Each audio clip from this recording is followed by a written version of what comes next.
Alright, so we got this Alliance fifth wheel. It's like a 30 BH. Not sure. I couldn't find a sticker anywhere on dry weight on it. But it has like 11.5 GVWR or RW. Just having trouble getting it to lock in place on the fifth wheel, but I got it. So we got, let's see. Oh, it looks like 10,098 pounds is the dry weight. GVWR 11995. Really nice unit though.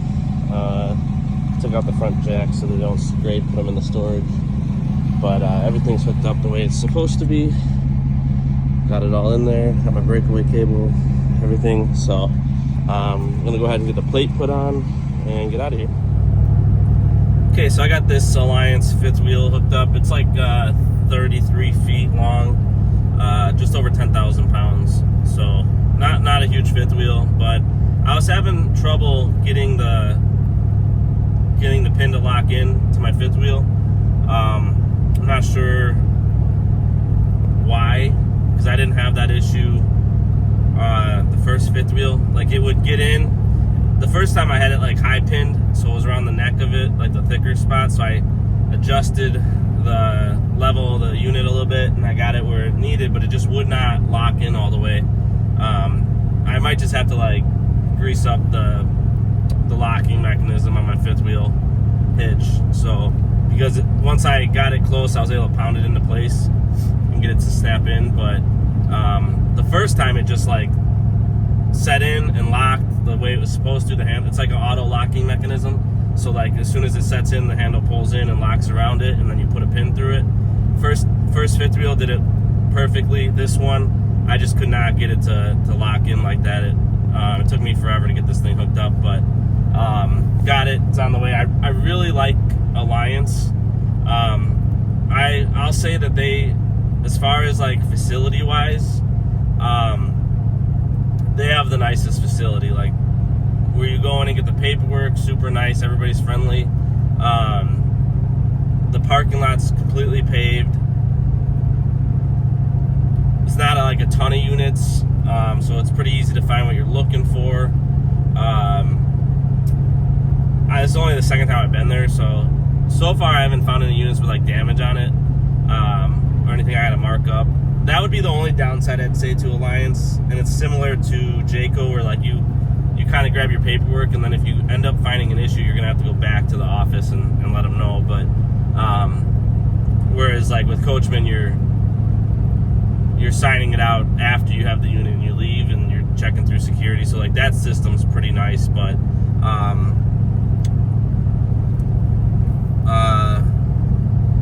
sorry, I was getting something coming through, but yeah, as far as like the parking lot condition, the facility, like, you know, at Coachmen, you're driving over garbage and broken wood and everything else. You're not driving over that at Alliance. Everything looks super nice. The buildings are super well kept. The parking lots are perfect. Like, everything's lined up really nicely. So I give them props for sure for that. I know their units are pretty expensive, so you know, when you charge a lot for a unit, like, and you build a quality unit, you're probably going to be, everything should be top to bottom as far as like, you know, they probably pay better and stuff like that, I would imagine too. So but yeah, this one's going to Elkhorn. It's a rush unit. It's the shortest run that we do, so it only pays like $420, but it's 3.5 hours from Elkhart, maybe a little less than that, but probably 3.5 of the trailer. So in total for my day, I did hit traffic this morning, so that didn't help. And then there was a bad accident that had the highway pretty much like shut down. There's actually 2 accidents, that's what caused the traffic, but it was it took me about 2.5 hours to get there. It should have been like 2 if it wasn't for traffic, but you know, 2.5, took me a little more than a half hour to hook up, probably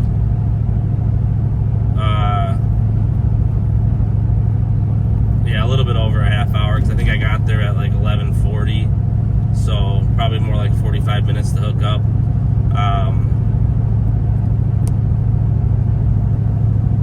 But I think with unhooking and everything, I should be right around 9 hours for the day, 420.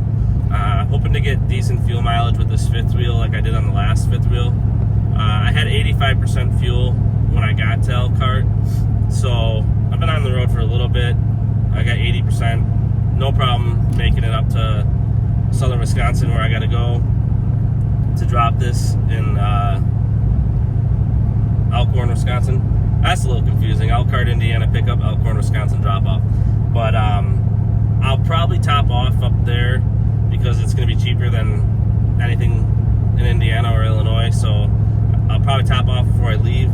But I think I'll have enough fuel to get there and get home if I wanted to. And maybe even deadhead back to Indiana. So we'll see. We'll see what this unit does. I didn't check wind or anything. I feel it a little bit right now, so it's not calm, but it's not terrible.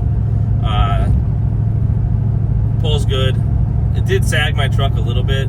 I'll definitely have to look into those airbags, but I'm trying to decide if I want to. I mean, I guess no matter what, I got to throw them on this truck for personal use, if anything else. But I do want to get a work truck, and I may bite the bullet sooner than later to just get one to put the miles on for this and then my business. But we'll see. I gotta see what's going on. But yeah, that's it for this. I mean, the unit's super nice. I really like it.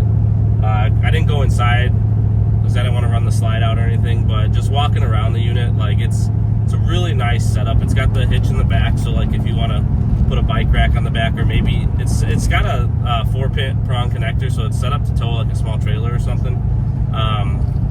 For a double pole, that's pretty cool. Dual propane tanks, everything's set up really nice. I gotta make sure I don't forget to grab my battery, because with these fifth wheels, the battery's up in the compartment, not like the bumper poles where it's like strapped to the tongue and you almost can't miss it type thing. So I'm really hoping I don't forget my battery, because I just bought that battery.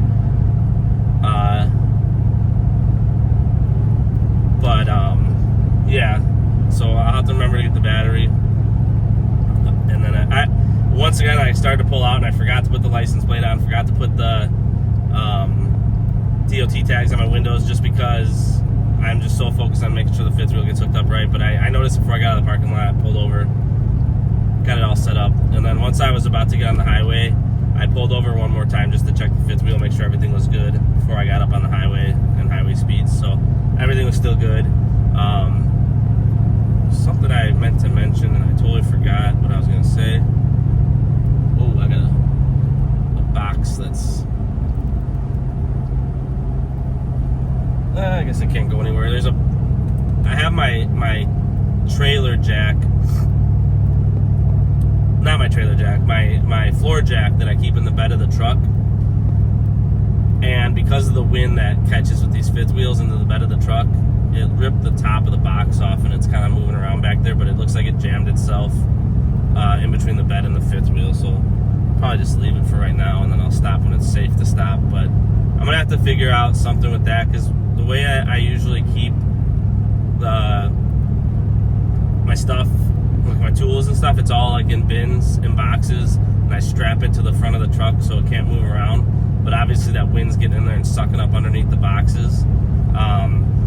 I'll be able to get rid of one of the boxes, because I just have like a battery box that's still in a brand new box that I need to take out and put in my battery into the box. So then that'll eliminate that. But I have a bin of like extra oil and coolant and stuff like that, and just some liquid sprays and lubricants and stuff.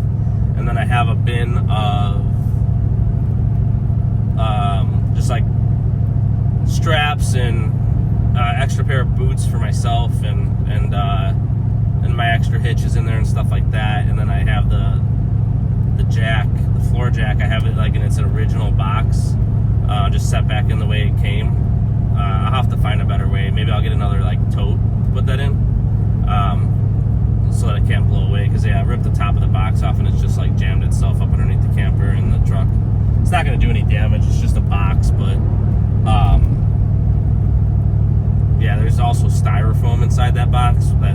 keeps the floor jack from moving around. So I'm just hoping the styrofoam doesn't catch the wind or anything. I'm not worried about like the floor jack flying out. That thing's 150 pounds or something. It's pretty heavy. But everything else is secured down. I had it strapped, so the wind must have just grabbed the box and broke it. But I'm hoping to get 2 more loads. Today's Monday, so I'm hoping Tuesday, Wednesday to get a load. And then Thursday, Friday, I have a training class that I got to go to for my business that I signed up for up in Milwaukee, so I'm not going to be able to work those days. But I was thinking about running another load over the weekend, maybe like Sunday, so I can get that 4th load in. Saturday, I think I'm going to work in my business. I got some jobs I got to take care of before I take my trip to Florida. So I leave the following weekend, so I'll be able to run this week, I'll be able to run next week, and then I'm gone for like close to 10 days. So we'll kind of see how that plays out. But I've been running a lot of these shorter loads.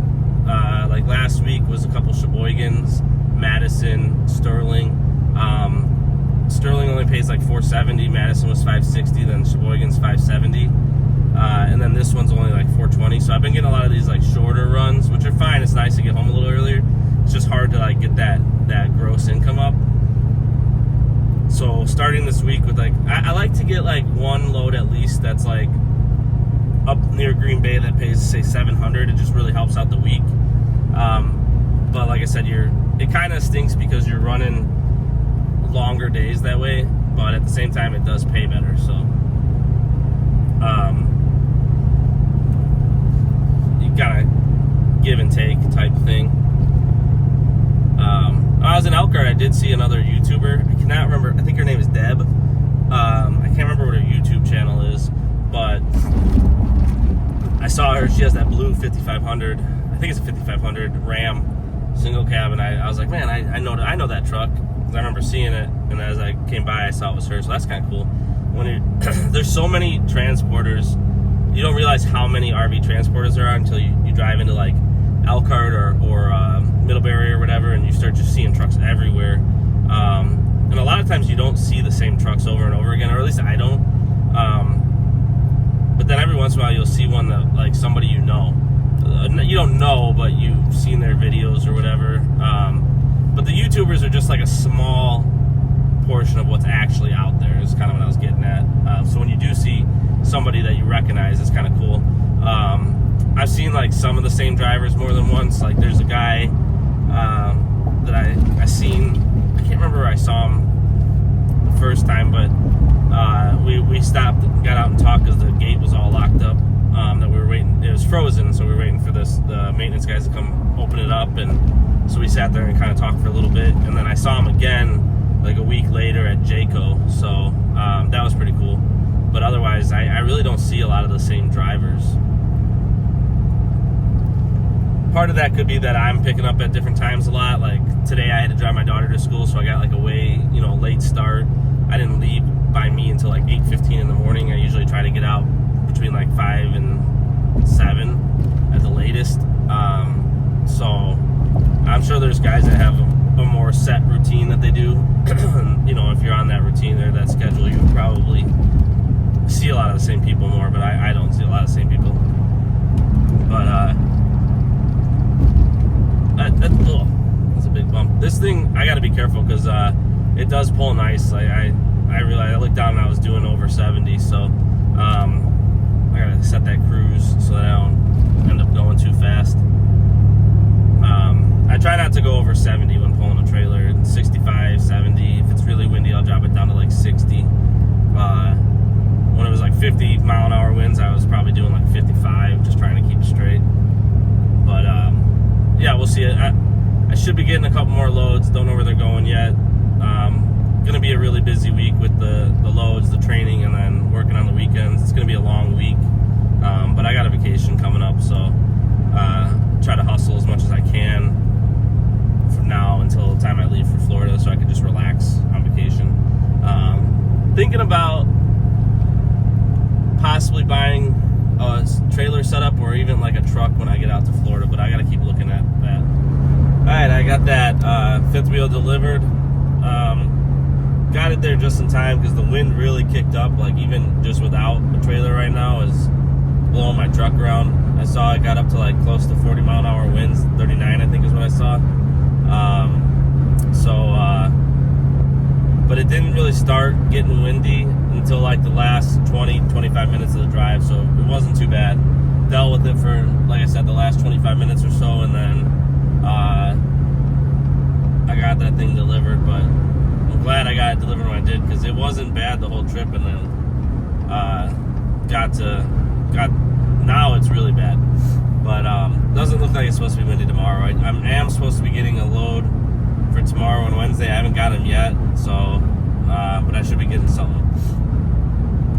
That one was just going to the Elkhorn, Wisconsin. Only pays like $4.20. Luckily, I really didn't use a lot of fuel, so I filled up yesterday in Wisconsin, southern Wisconsin, north of Racine there, and I was able to deadhead all the way home, deadhead to Indiana, pick up and make it all the way up to Elkhorn, and I still had 38% fuel. So I did top off while I was there, because it was like $2.81 I think a gallon with my fuel card, versus I think the best I could get in like Middlebury would be around like $3.08. So it's still a little over 25 cents a gallon cheaper. So I just opted to top off, knowing that I'm going to be going to Middlebury or Elkhart tomorrow,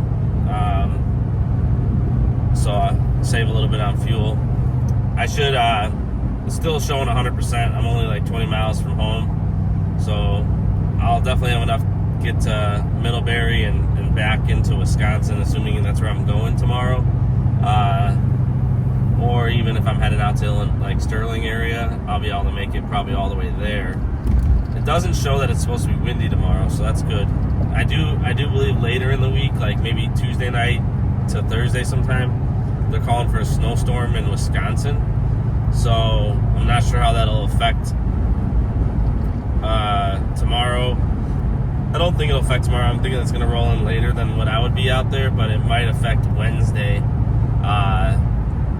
So we'll see how that plays out. But this is going to end up being... I'm trying to think. I left my house at like 8:15, getting back at 5:30. So 8 to 5 would be 9 hours. 9.25 hours is what it comes out to. I am gonna hit traffic because the GPS said I was gonna get home like 5:20, then it kicked it up to like 5:30. And I even seen it go up a little higher than that, but I think I got it back down a little bit. But right by O'Hare, Chicago Airport, this time of day, I'm almost guaranteed to hit pretty much dead stop traffic. So I think that's what's happening, because I should only be like 20 minutes from home, but I think I'm showing 45 minutes right now, so I'm gonna hit about 20-25 minutes of traffic. That's all right though. They did a full-on inspection. They don't usually do that at this dealership today, but it was a different guy that I'm not used to dealing with. And he like got up on the top of the camper and went inside and everything. Usually at that dealership they just sign off, don't even come out. But for whatever reason this guy did, so it did end up taking me a little longer to get it dropped off. And then also getting it hooked up took a little longer today, just because I was having issues getting the pin to connect on the fifth wheel. So probably easily could have been more like 9 hours. But and then I did stop for fuel, even though I didn't need to. But yeah, I still not too bad though. 9.25 hours, $420. I think probably less than $100 in fuel. So like I said, it's not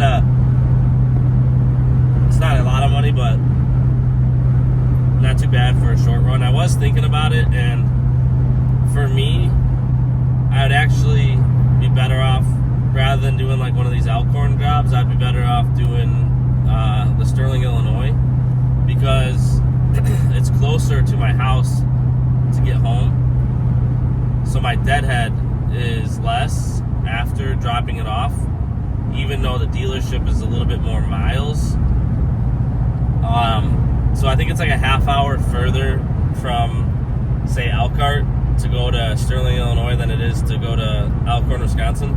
But I saved that half hour on my way back home. So it pays $50 more for that trip, and it's like the same exact timing for me.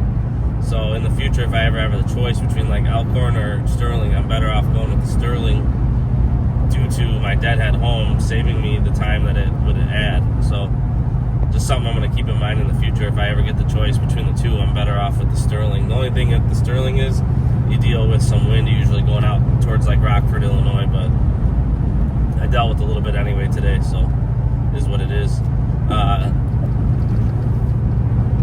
That's it for this video. Like I said, I should have something tomorrow. So I got about 13 miles a gallon. I think it was like 12.9 pulling that fifth wheel. So it was up to like 13.3 until that wind kicked in like the last 25-30 minutes, and I was going right into a headwind, so it knocked down that fuel mileage quite a bit. But yeah, so it was pretty good. It towed nice. I do enjoy pulling those fifth wheels. They do get better mile per gallon, and they just overall don't feel like they sway as much. So